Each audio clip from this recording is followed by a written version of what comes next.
Greetings, everyone, and welcome to the PLUS webinar. I am Farai Mtero, a senior researcher at the Institute for Poverty, Land and Agrarian Studies, and I will be your chair for this webinar. Today's webinar looks at equitable access to land in both rural and urban areas and specifically highlights the constraints to equitable access to land as well as proposals for the future. Our webinar happens against the backdrop of a landmark judgment in the Western Cape High Court delivered on the 31st of August last month. The Western Cape High Court ruled that the sale of the Tafelberg site in the open market, instead of making it available for affordable public housing, is unconstitutional and contrary to the provisions of sections 25 and 26 of the Constitution, which focus on broadening access to land and the right to housing, respectively. Essentially, the judgment highlighted the significance of equitable access to land in resolving the urban land question and not just rural and agrarian reform questions. Our panelists will discuss the importance of both the urban land question and the rural land question. So let me take this opportunity to introduce our panelists. Our first speaker is Mandisa Shandu, an activist, lawyer, and director of Ndifuna Ukwazi, who works on spatial justice issues. Mandisa also did a master's degree which looked at the intersection between Section 25 of the Constitution and how it relates to Section 26 of the Constitution in the context of housing development in Cape Town. Our second speaker is Sheila Madikane, a long-time activist working with Reclaim the City, and she also works in the area of spatial justice. And then our third speaker is Nkanyiso Gumede, who is a researcher at the Institute for Poverty, Land and Agrarian Studies and works on the project Equitable Access to Land for Social Justice in South Africa. Colleagues, I will allocate each speaker 10 minutes. And after the main discussion, we'll open up the session to question and answers. But to kick off the discussion, I will start with you, Mandisa. Can you shed more light on the Tafelberg judgment? What are the main points of contention in this judgment? And does this judgment represent a turning point in the fight for spatial justice in South Africa? Mandisa, over to you. Good afternoon, and thank you, Plus, for this really important platform. It's always great to link the urban and rural struggle. I think that at the heart of the history of South Africa is one of land dispossession. So for as long as that's a big part of our history, an opportunity to make those linkages about solutions going forward is always important. So thanks for this opportunity. I'll just go into the case straight away. The case raises a lot of issues around urban land struggle, of course, but I think most importantly and most provocatively is that it does offer some real intangible solutions in terms of locating this struggle in a site, but I think most importantly beginning to give meaning to some really important sections of our Constitution and statutes that exist to advance urban land justice. It's a case that really is symbolic, but as I mentioned, presents these practical opportunities. But in the context of Cape Town, where spatial inequality seems so entrenched, and the idea of disrupting property power seems like something that can't be done, that can't be disturbed, this case begins to say that this can be disturbed. Not only can it be, but it needs to be, because this is what our constitution mandates and requires of all levels of state when it comes to the using public land as a mechanism to foster redress and to make land available on an equitable basis. So broadly, this is what the case offers us. And I think I must emphasize that, yes, the judgment is absolutely critical in the struggle for access to well-located housing, for access to land on an equitable basis. But it's not the all, and of course cannot be the end all in terms of the ongoing need to access this parcel of land as well as various others.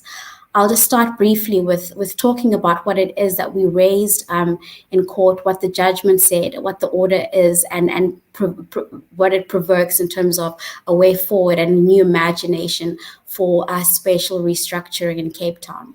So the judgment is obviously preceded by a long court battle. We went to court in 2016 to challenge the decision by the provincial government to dispose of the Tafelberg's property, a huge parcel of land in Sea Point, which had previously been earmarked for affordable housing, was sold off for a short-term capital injection of 135 million rand to a private school that's currently located in Camps Bay for the basis of raising revenue to build office buildings in central Cape Town for the Western Cape Education Department. There are various things that we raised saying we're wrong with this. But first and foremost was the idea that land is absolutely critical. In fact, it's central to the opportunity to use, to restructure society, a society that is, of course, marked by, as I mentioned earlier, violent land dispossession through the colonial era, through apartheid era, and was actually legislated, of course, as we all know, through the Group Areas Act and so on, the ability for people to access the city, to have a sense of belonging.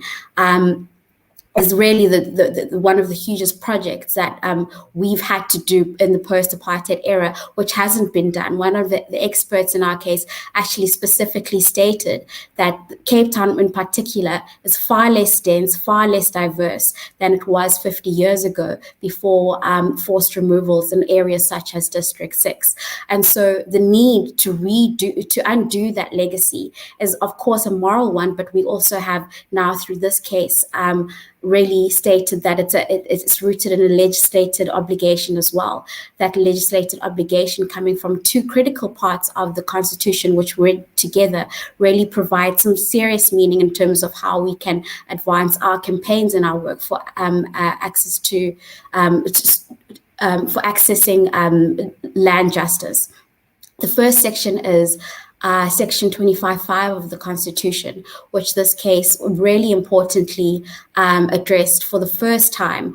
Meaning was given to this important section, which talks about the obligation and the right to access land on an equitable basis, and that being something that's critical to address inequality as well as redress, being one of the objectives of the Constitution, as stated in the preamble.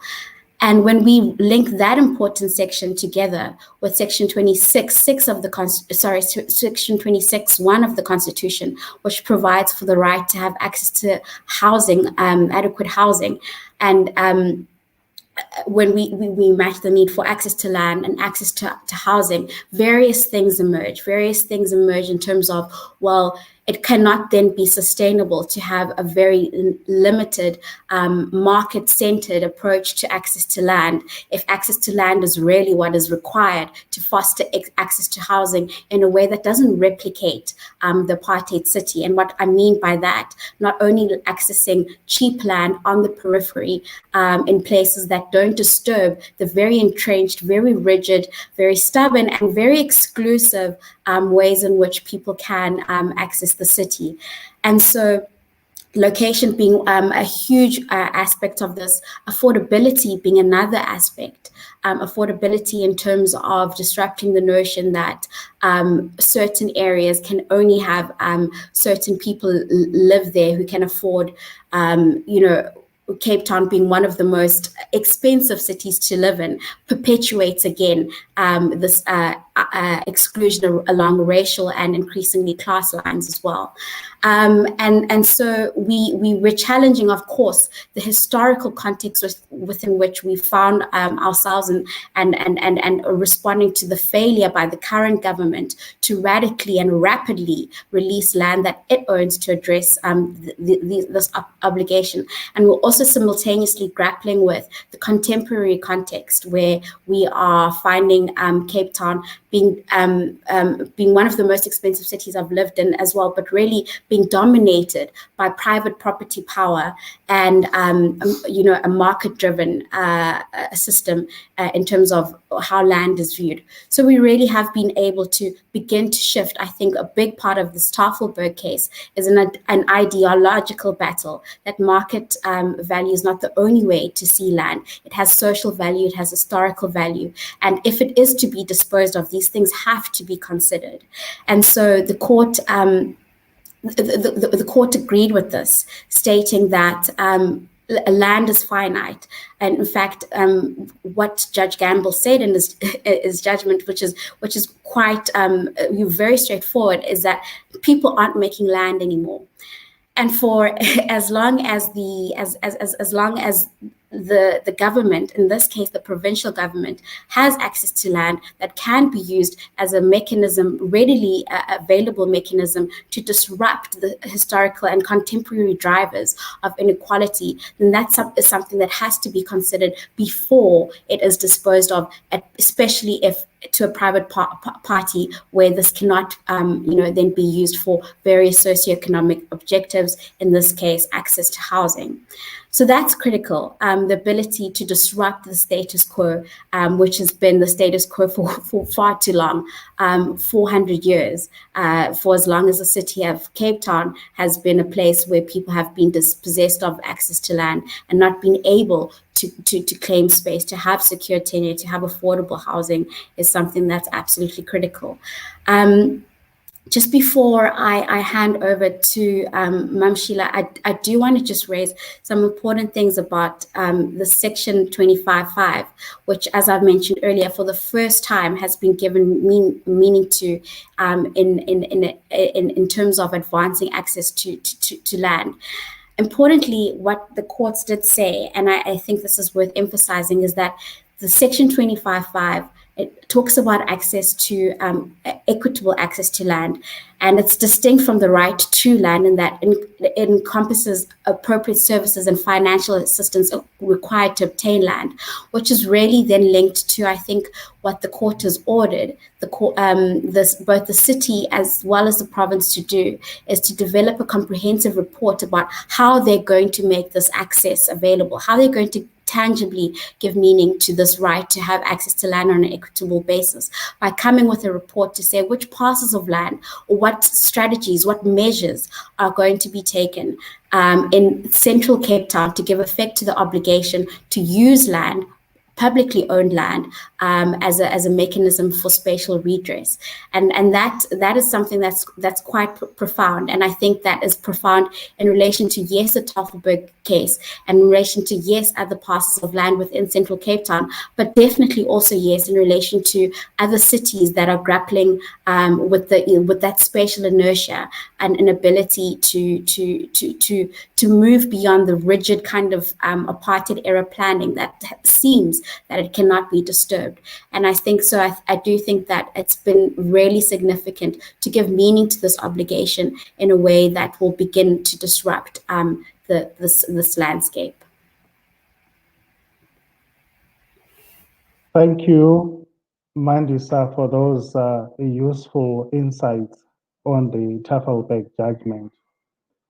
I would like to hear more about what this judgment means for other contested properties or urban public land, like the King David golf course in Moorbree. Can this land be made available for low-cost housing in future. Maybe that's something to highlight in the question and answer session. Now, colleagues, let's allow Shayla to share her reflections with us. Shayla, could you tell us what have been the main challenges you have been grappling with within social movements fighting for spatial justice in Cape Town? And what does this judgment mean for you? Thank you, Chair, for allowing me to speak about social justice and to speak about urban lands that it's in Cape Town and in the Western Cape, for affordable housing and for people that need places to stay. For me, it's like a battle that we're fighting. We're fighting a battle of having places to live near your jobs, places to have your families with you, places to live near your work so that you don't need to travel so far. Because if you live in the suburbs or far areas, you need to wake up 3 o'clock in the morning so that you can be 7 o'clock or after 7 at work. But this is the way that we fight it in the urban areas and in the CBD, that we as the poor people need to live next to our jobs. And the reason why we do this is a fighter of Reclaim the City. That's an action person that fights for land that needs to be land for people, but not land for profit.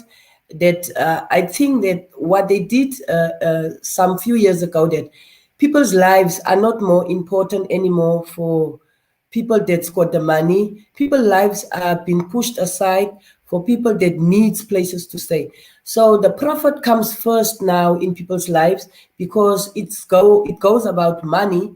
So if you doesn't have money and your life is not important, but we as Reclaim the City did decided, as we fight this battle, and the judgment did stand in our side, that he did realize that people's lives are more important because of the urban lands are more being used for luxury places, shops, and parking-based places, whereby it could be used for people that needs places to stay in the urban lands and in the CBD, where it could make lives easier for most of the people that can't travel so far.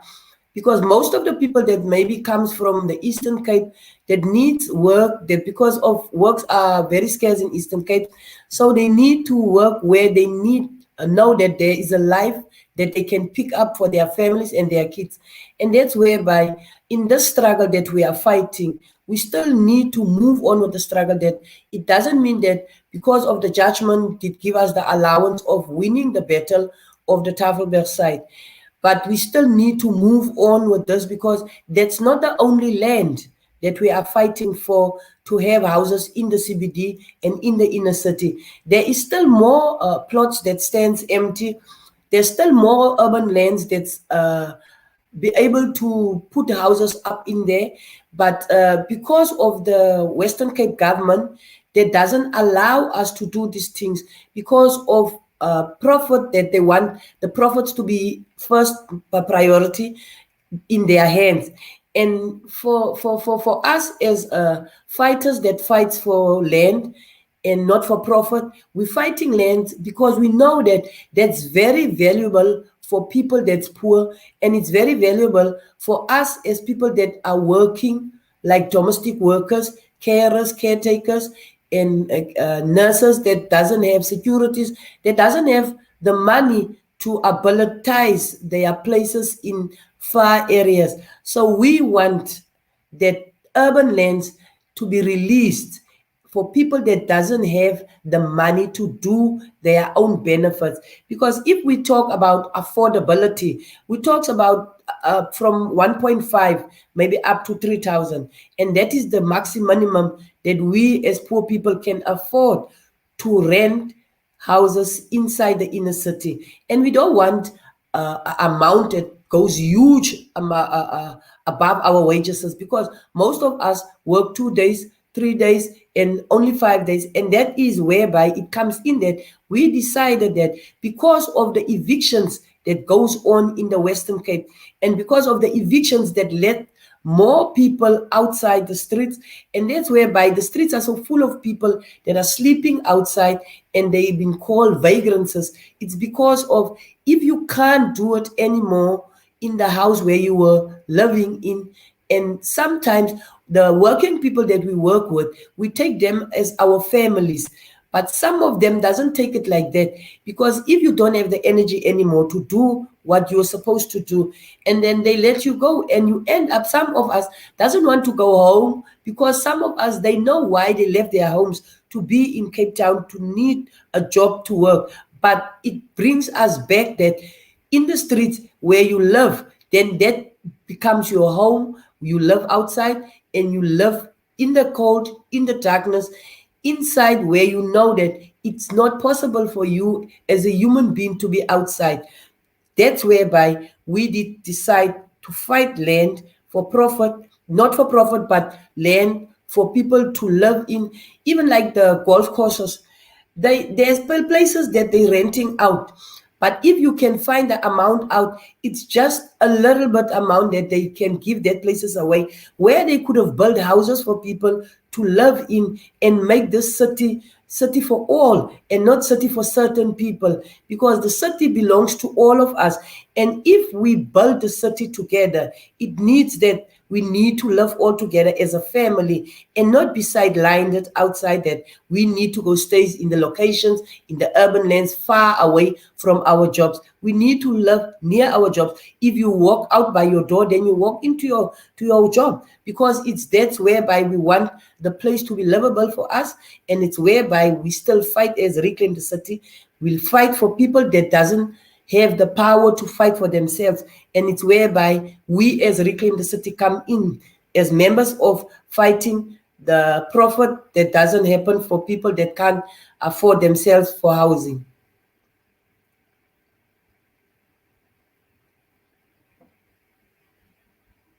Thank you, Sheila, for those rich insights on your experiences within the social movement fighting for spatial justice in Cape Town. There are definitely some key issues to consider there, that public land, public property is usually disposed so that the city generates profit, as opposed to making public land or public property available for low-cost housing for the poor. So in many ways, this reflects the capture of economic benefits by powerful groups and powerful interests in society. Let's say if there are some commonalities with rural and agrarian reform. Nganyiso, if you could share with us, what does equitable access to land mean in the context of rural and agrarian reform? Why has it been such a challenge to achieve equitable access to land in agricultural land reform? Over to you, Nganyiso. Thank you very much, Farai, and thanks for the opportunity. When it relates to equitable access in the rural context, what is important to note is that currently the Constitution obligates the state to ensure that people have access to land on equitable basis, but this has not been defined in a meaningful manner, both in legislation and policy. Actually, with this Tafelberg case, this is the first time where there is an attempt to define what equitable access to land means. But equitable access to land ideally would mean that we know that when it comes to land ownership in South Africa, it is still defined along the lines of race, and it remains unequal. So firstly, it would mean addressing that, altering that unequal land ownership patterns. But it is more than that. It goes further than just land redistribution. It's also about making sure that the beneficiaries that are selected for land reform or the process itself is inclusive. It includes those who are landless. It includes those who are smallholder farmers from the communal areas. It includes farm dwellers and farm workers. It will also mean that the importance of rationing resources in an equitable manner. It will mean that resources are rationed in an equitable manner, because we know that from research we've learned that currently resources are concentrated on the hands of wealthy beneficiaries. So that was one of the findings that we also found in our projects last year. Equitable access would also mean reconfiguring the agrarian structure to make it more broader and inclusive. We know that currently our agrarian structure is dominated by large-scale commercial farming. But if we are to ensure that there's equitable access to land, there must be space for smallholder farmers so that they are also able to benefit from land reform or land distribution. Another aspect which is very important in terms of ensuring equitable access to land would be to strengthen the land rights and ensure that they are secured. Currently, we know that beneficiaries of land reform have weak land rights because they lease land from the state.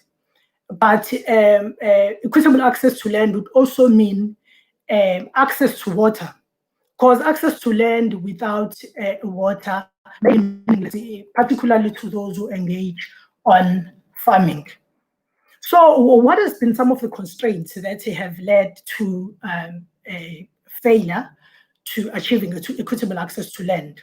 Firstly, it is the issue of legislation. The legislation that we have currently, which guides land distribution, is a legislation called the Provision of Land and Assistance Act, which is commonly known as Act 126. It was passed in 1993. This act, it gives power to the minister to allocate resources, but it does not clearly define how these resources should be rationed. That is why you will come across cases such as Malamala case, where more resources are spent on a singular case. Yes. And another constraint that has led, or that has contributed to not achieving equitable access, is the resistance to allow subdivision. We know that the Subdivision of Agricultural Land Act of 1970 was repealed. It allows for subdivision, but the state has not been willing to subdivide and transfer land to those who would need it at who do not necessarily need large parcels of land, who just need what would be enough for them to engage in agricultural production. Another challenge that has led to inequitable access to land is the issue of elite capture. We've seen that land distribution currently has tended to prioritize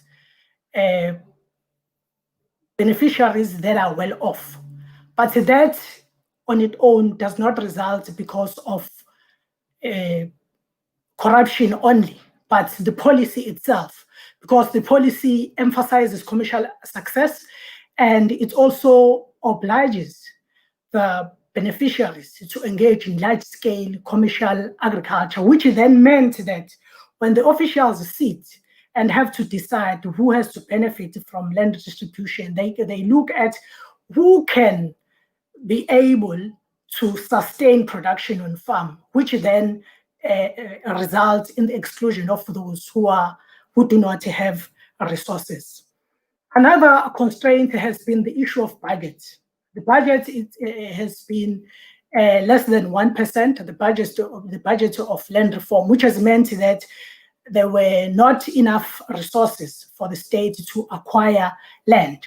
And another issue is the state. It has not used some of its powers. For instance, we know that there's never been expropriation for land reform purposes, despite the fact that the Constitution does allow for expropriation of land.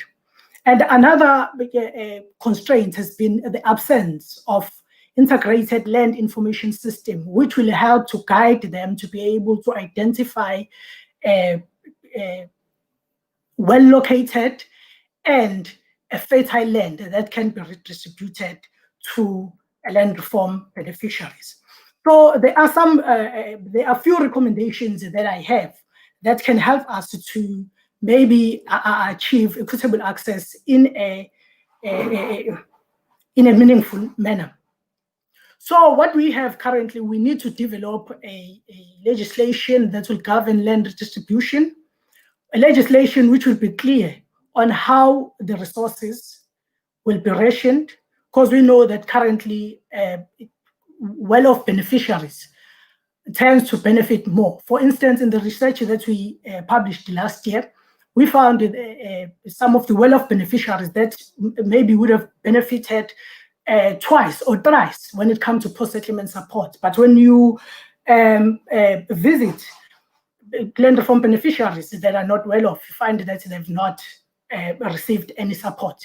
This legislation would also need to define who should benefit from land reform, because what we need to understand is that within the previously disadvantaged, they are not homogeneous. They are different categories. Because we know, for instance, currently that men are dominating when it comes to land reform. Women only make about 23% of land reform beneficiaries. And another another thing that will need to be clarified by that legislation would be the issue of how to secure the rights of the land reform beneficiaries. But also another recommendation for us to achieve equitable access to land is to make sure that we prioritize women. Women must make 50% of the land reform beneficiaries, and also they must benefit from 50% of the budget. Another recommendation would be to increase the budget. As I've said earlier on, that currently it sits at less than 1% of the national budget. But all this will also need that we come up with a strong monitoring and evaluation system. But that monitoring and evaluation system cannot be possible if we do not have an integrated land, if we do not have indicators as to what do we mean by equitable access to land, which will then be defined by the law that I'm talking about. One last issue would be to promote mixed farming systems, because currently what is being promoted is large-scale commercial farming, and there is, which then means that the smallholder farmers, those who need land, don't get to benefit. And one last point would be to rethink the issue of leasehold model and come up with ways of ensuring that the security of tenure of those who occupy land reform is ensured. Thank you very much.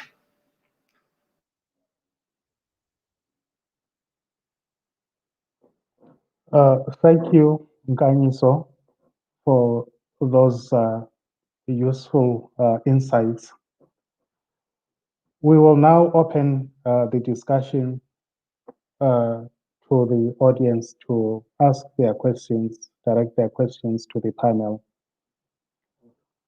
Maybe I should raise a question to all of you.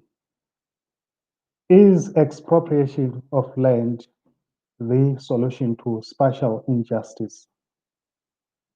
Can low-cost housing, land for low-cost housing, be made available through expropriation of land? And is it also a solution in rural and agrarian reform? To what extent can it be used to achieve equitable access to land? Mandisa and then Sheila.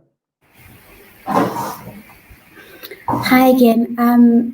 The question about expropriation always takes us back to, of course, when the country came back to this emphasizing the need for land reform back in 2018, where this was hugely contested. And since then, I've maintained that, yes, it's definitely a mechanism that ought to be considered in the context of our deepening land and housing crisis. I don't think we should be saying any solutions can't be considered or shouldn't be considered. However, definitely I don't think is the silver bullet at this point. And I think what we have emphasized in the Tafelberg case, at least, is that there are huge tracts of land that levels of government are sitting on, either that are underutilized, that are vacant, or being held for speculative purposes. And so perhaps a more rapid way to attain access to land on an equitable basis is to call for the redistribution of those parcels of land as opposed to an expropriation. So the question about public land is potentially a low-hanging fruit, that those pieces of land can be used readily, public land for the public good. So when I talk about public land, I'm talking about obviously parcels of land that are owned by the levels of government, but even huge parcels of land that are owned by SOEs. Transnet, for example, sitting with huge parcels of land across the city, and I'm sure the same may be true even in peripheral or semi-urban areas. So basically, I do think that there's a whole lot of mechanisms that ought to be activated. If the key thing is to accelerate land reform, then a host of mechanisms have to be considered, expropriation being one of them, but definitely not the only way to redistribute land. Thank you, Mandisa. Sheila, your views on expropriation as a mechanism to make land available for low-cost housing? Thank you, Chair. The expropriation for making land available for people, I think it is needed, that people need to have a housing that's low cost. Because of, if you can go through a lot of places accordingly for land, there's a lot of places that stands empty, that just be vandalizing by the wind, the rain, because it's just standing there and nobody is using it. But if the expropriation and the needs of people are been in looking to, that people needed the expropriation to release land for people, because there's a lot of lands that they normally saying that that's why you see a lot of people build houses and build shacks on places that's wrong, and places where water comes out, or places that doesn't take places to be built housing, because of it's the need of the person that needs a house. And if he finds an open land, he just put the shack up there, because he knows that if I put my shack up there, that is something that I can hide my head under. So the expropriation piece part of land, I think it's been needed for affordable housing, and not even in the Western Cape, but all over the rural areas and in the whole South Africa, so that people can be released out of land that they need houses. So because of appropriation, that if land is not been earmarked for housing, then it just stands there, and it's earmarked maybe for like building shopping centers, garages, places where they can do like tennis courts or those. But there is so many of that just stands there and not having anything that they can do with it. They can done houses or anything. So it sounds for me that they can release it if they just have that soft heart and the heart to think that there is people outside there that's in need of that, and not be so selfish to keep it for themselves and build places that doesn't actually brings money in, and places that doesn't mean that is the life for people. If they can do it then make it equitable for people, that they know that there is a life outside that's in need of this, and then that can work out. So if they can just soften their hearts and see, because even the government, if the government doesn't fail us in this, then it could have been far, because that was the land that we were being promised on 2010, and we're still waiting for it. And from 2010, we're now in 2020. There's nothing that they done in that. There's nothing that goes forward. It's just standing there and get upside down from wind and sun, so and rain. So it seems for me that if there is a need for people, and not just for like poor people or black people or colored people, it can be for all of us. Black, white, colored, it can be for all of us, because as we live as a family on earth. And that's whereby I think that it is in need that they can release it for people. And there's a lot of it that they can release, where people can have houses and not just let it stand there and not doing nothing with the lands. Thank you, Sheila Nkanyiso. Can you give us your perspectives in the context of rural and agrarian reform? Okay, no, thank you very much, Farai.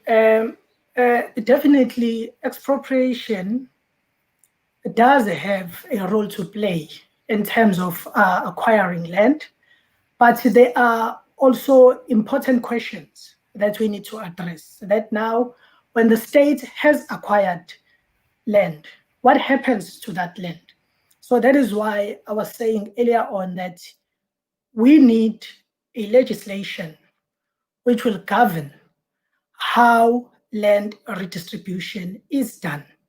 Because we may run a risk of what is currently happening now, where land has been acquired, but after it has been acquired, it is not redistributed in an equitable manner. So that is why now we need to give power to the citizens through this legislation, which will ensure that after the land has been acquired through different means, via market, via expropriation, where it is appropriate to do so, and thereafter, we need to move from that and say, now the land is in the hands of the state. How does the state then,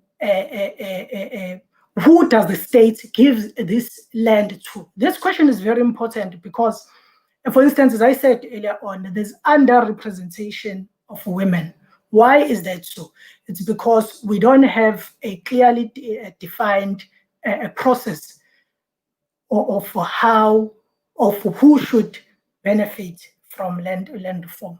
Thank you. Nkanyiso, we have a question from our viewers. I will start with a question from Soraya. Soraya wants to understand the interests and relationships that act as obstacles to spatial justice in Cape Town. Can you share with us some insights on these vested interests and how they stand in the way of spatial justice? Mandisa. Sure. So there definitely are various barriers to achieving spatial justice. Of course, some of them are rooted in the historical legacy of the spatial form and just an inability to move from that. And that inability, of course, is a physical one. The infrastructure acts as a barrier. But I also think is very linked to an ideological barrier, which is, of course, also linked to political will. In the Tafelberg case, for instance, there were people actually within both the city and the provincial government who advocated for the use of that parcel of land to be used for housing, but they weren't the individuals with that political might, so to speak. And so it became very clear that there were individual players who were opposed to this, some of whom we had argued in our court papers as well, had some proximity or interest in private development. And so it really is, it's a barrier that is seemingly silent, but it's very active in terms of the power dynamics and ability to access land, which, as we know, has increasingly been seen for as a commodity, something to be traded off. And so I think importantly what this case does is it helps us to overcome that barrier and saying that this is not something that can be seen as a commodity only, that can be traded off. It has that value that I mentioned up front, that social value. And I think that it's really important to give meaning to that obligation then for the state to act, to move from that premise that it has value and can't just be stripped off. And so I want to pick up on another question coming up in the chat, which I think is very related to this. In overcoming the barriers, what do we do so that we're not fighting these battles and kind of a piecemeal front in the sense of a site-by-site struggle, in as much as it is important to locate our struggle in a site, that kind of approach isn't sustainable. And so I think that the next principle, picking up on the question that I'm seeing Ruth Hall is asking us, is what is the next principle to be won? The next principle to be won, I think, is our ability as people standing to benefit from access to land and representing those who stand to benefit from access to land, having an ability to claim the right to access land on an equitable basis. And I think that's something that can be achieved through an introduction of an overarching legislative framework, which gives meaning to the section, which is at the heart of the Tafelberg case, being Section 25(5) of the Constitution. If meaning is given to that section through an overarching legislative framework, we'll be able to have a sense of what steps ought to be taken by the various levels of government to give effect to this obligation. What does it mean to claim a right to access to land? And so in terms of saying, I, for example, stood to benefit, you have not done or you have not complied with your various obligations in the same way that other socioeconomic rights have been given meaning to. So that's something that I think is really the next push, because that's something that goes beyond this Tafelberg site and goes beyond the city of Cape Town in terms of having hopefully a radical piece of legislation that allows for the spatial restructuring, as I've mentioned. The question of using land to address urban inequality has implications for almost every single right, socioeconomic right particularly. And so it's not something that I think that can be unaddressed. It's something that must be prioritized. So that's what I see as the next step to address some of these obstacles that I had mentioned earlier. Thank you, Mandisa. We have a question from Andrew Walton. Andrew Walton wants to know, to what extent is the inclusionary housing policy effective in addressing spatial inequality in Cape Town? Maybe linked to that question, Ganyiso, you could also share your insights on the national beneficiary selection and land allocation policy in rural and agrarian reform, if it represents a possible solution to lack of equitable access to land in South Africa. Thank you. Oh, thank you very much, Farai. We know that the department recently released a state land lease and disposal policy.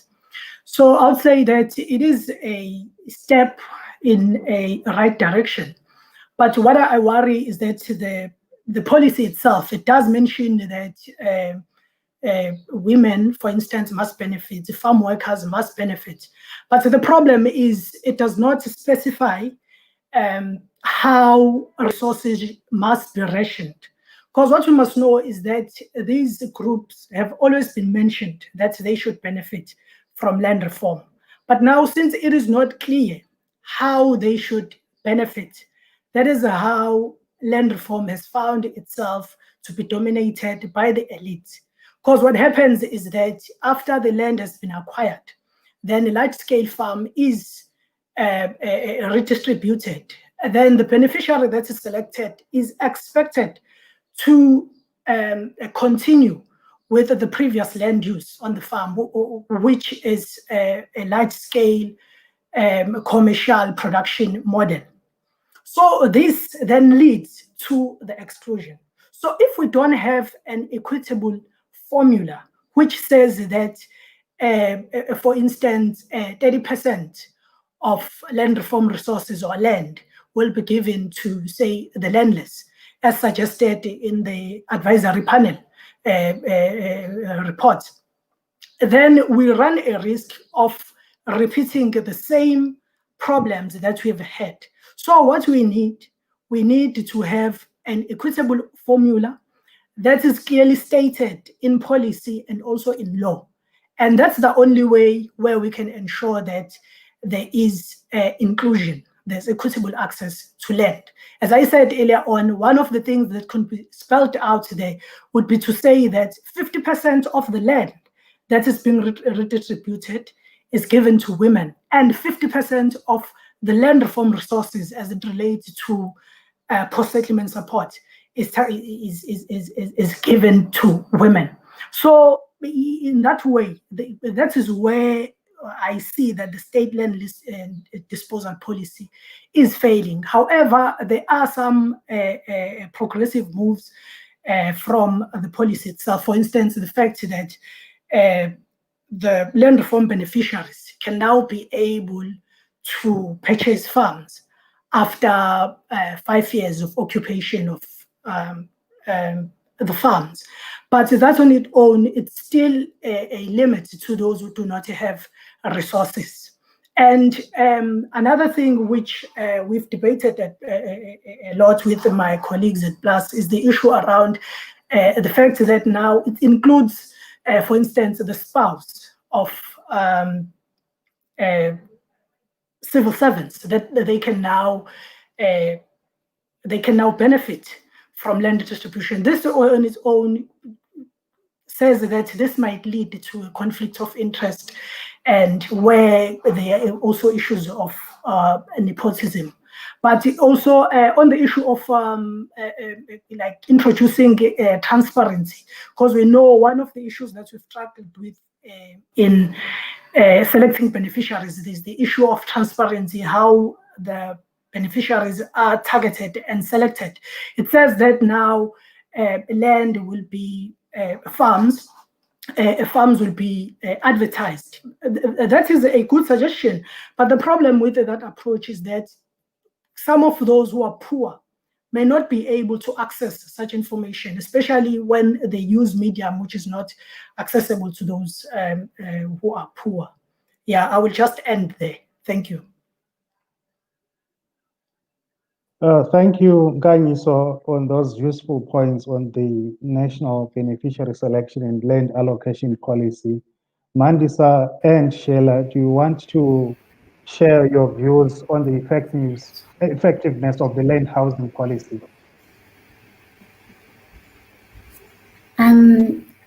Just to make sure I'm responding to the question around inclusionary housing and addressing spatial racial segregation.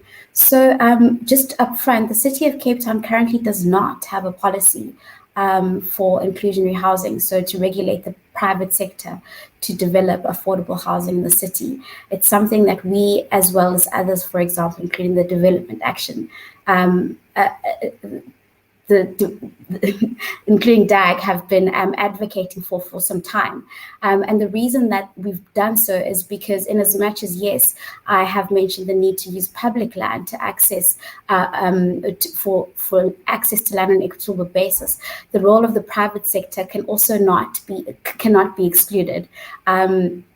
I always say that one of the reasons I say this is really one of our first colonizers in this country was a private company, the VOC. And so the role of the private sector, private companies in deepening inequality also must be addressed, and part of addressing that is through contributions for redress. So inclusionary housing, of course, is one of the mechanisms, like expropriation, not the silver bullet. And I think that to avoid a deepening crisis, these solutions have to be acting together towards a common goal of spatial justice. And for us, it means access to homes that are truly affordable. So not just below market rental, because the market rental is, of course, something that's really high and really exclusionary, truly affordable to people who are working in the city and other economic nodes in Cape Town. The location of that building also has to be interrogated. If buildings are in the same places that perpetuate racial exclusion and dislocation, then that's not something that will advance spatial justice. And affordable in perpetuity is something that's critical as well. But at the heart of it is a question, I think, around beneficiaries. I agree fully with Nganyiso that the access is particularly for women and women-headed households must be considered in terms of who will benefit from access to land on an equitable basis, either through the use of publicly owned land, either through inclusionary housing, or whatever mechanisms ought to be unlocked with a sense of urgency. And this is something that I'm coming back to what I'd said about next steps, is what I'm hoping people working in this space can begin to advocate for quite fast, being this radical overarching framework, which will give meaning to the nature of the beneficiaries who have been unable to access land and housing for far too long now. Thank you, Mandisa. Thank you, Nganyiso and Sheila. The key message that is need for an overarching overall law to ensure equitable access in land reform, whether we are trying to resolve the urban land questions or agricultural land questions. Colleagues, before we finalize the discussion, I will allow each one of you just 1 minute to make the final remarks. Nganyiso, Mandisa, and then Sheila, in that order. Thank you very much, Farai. I think it is very important that the states try to ensure that there's equitable access to land. But for that to happen, we really need this legislation, because what this legislation will do, it will give powers to the citizens, and then citizens will be able to claim their rights. The states must also ensure that it use its constitutional powers to acquire land, so that there is enough land to redistribute. It must increase budget so that there are resources. Yes, thank you very much. Thank you very much. What I wanted to finish off with is that the city and the government and the state, if they can work together with the land resources fronting to allow people to get the resources of having the urban lands and have the properties to have ability to live on it, it will make a good difference in people's lives, and it will make a lot of people happier, so that they doesn't struggle like they struggle now, is having like headaches and not having places to stay. And from my side is that I would be pleased and love that if it goes like that, then the government and the city will look out of people's needs and let people have the urban lands and in the inner city, so where they can see places to live in the rural areas also. Thank you very much. I don't have anything to a closing remark. Safe to say, thank you for the platform. Thank you, colleagues, for making time for the webinar, and thank you to all our viewers for the very useful comments. Colleagues, before we close this session, let me mention that we don't have a webinar next Thursday because of the holidays, but keep on checking our website, our social media platforms for more information on our next webinar. Thank you so much for making time. Enjoy the rest of your day, and bye.